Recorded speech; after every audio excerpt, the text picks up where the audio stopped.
We are a country of 1.4 billion people. We have more than 800 channels. We have a lot of content.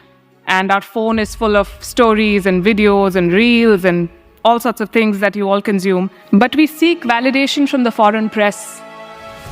We may trash it. We may say that we don't care about what the New York Times is saying, but we do, because we discuss it. It affects us. We react to it. We consume it.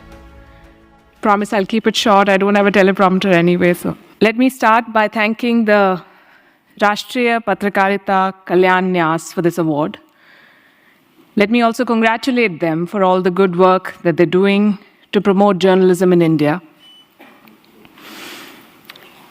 I think this award and this recognition today is for my team and my channel, and for the journalism that we do, and for the purpose that we hope we serve. What is the purpose, we ask ourselves. I think what we set out to do was to tell India's story in India's words. The show I do, it's called Gravitas, and the tagline is making sense of the news. But essentially, we're trying to make sense of the world through India's perspective. Ladies and gentlemen, I've said this in the past, and I say it again, and I believe this, that our world today is a grand storytelling competition. We are all striving to present our national, cultural, personal, all kinds of stories in the most persuasive manner. I remember reading somewhere in the olden times, they used to say that if you want to poison a people, you should poison their wells. They'll have contaminated water, they'll die. Now it is said that if you want to poison a people, you poison their stories.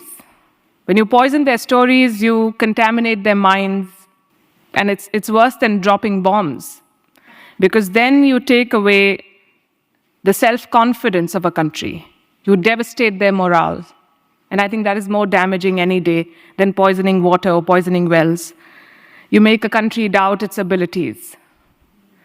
And we Indians have been through a very difficult phase where we were colonized, and while we achieved independence 75 years ago, I think somewhere a lot of us are still colonized in our minds. We need to come out of that. So it is important to tell stories and tell the right stories in the right manner, because stories sway people. They change the course of policies, politics, and indeed the world.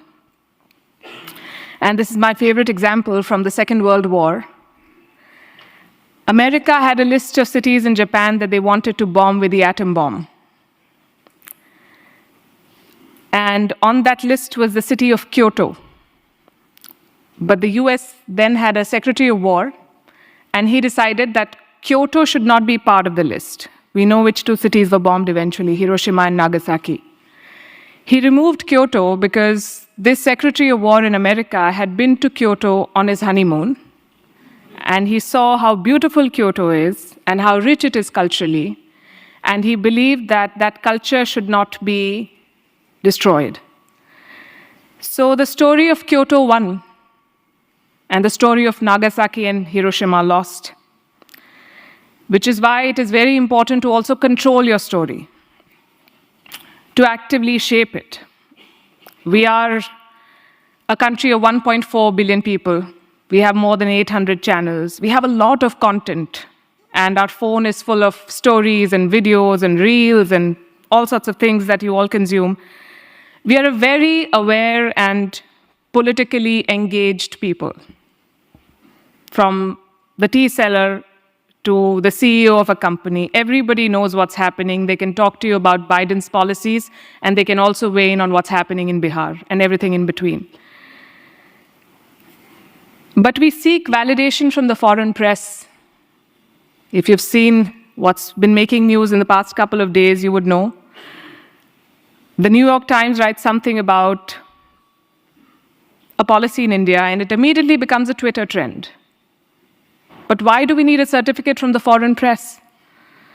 We may trash it. We may say that we don't care about what the New York Times is saying, but we do, because we discuss it. It affects us. We react to it. We consume it. The Economist says something about who we should vote for in an Indian election, and it becomes part of the political debate. And while we've achieved a lot in India in the last 75 years, we've not had a single newspaper in this country. Can you imagine an Indian newspaper publishing a headline about something in the US or the UK, and for that making it to the big political story of that country? Will American leaders debate what is written in the Indian Express? Will British leaders debate what's written in the Times of India? They're not affected by what we are saying, but we are affected by what they say about us. If there's disturbance in Kashmir, the BBC reports it, the Al Jazeera reports it. And they use their own lens, their own editorial biases, and all media is agenda-driven. I was discussing it with someone earlier today. India's first newspaper, Hickey's Gazette, was a very anti-imperial newspaper. It had an agenda, it took sides. Media takes sides, and that is okay. The argument I'm making is very simple.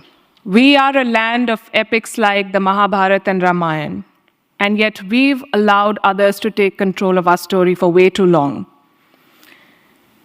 And that is what we try to do at WION still. I started with talking about our purpose, and that is our purpose, to tell India's story. And we found a willing and a very welcoming audience in all of you and a lot of Indians. I'm very happy to share with you that only 40% of our audience and our viewers are in India.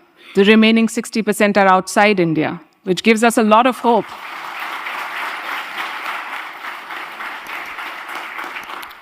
That in Europe, in Africa, in America, in Southeast Asia, there is an audience that wants to listen to India's perspective on what's happening in the world, that wants to know what India feels about global developments. And it's only time for a country that is ready to assume its role as a global leader to have a voice like that. When we began this journey in WION 5 years back, we were a young channel, we believed in the product, we believed what we were trying to do. But we never imagined that in so short a time, we'll get the kind of response that we do now. I was in Ukraine earlier this year, and people saw the mic, and there were some Indians, and they walked up to us and they said, "Ye hamara channel hai." And that gives us a lot of encouragement to do more of what we are doing. The numbers encourage both me and my team, and awards like these, thank you very much, also inspire us to do better every day. So on behalf of my team at WION, I want to once again thank you for the award. Thank you very much.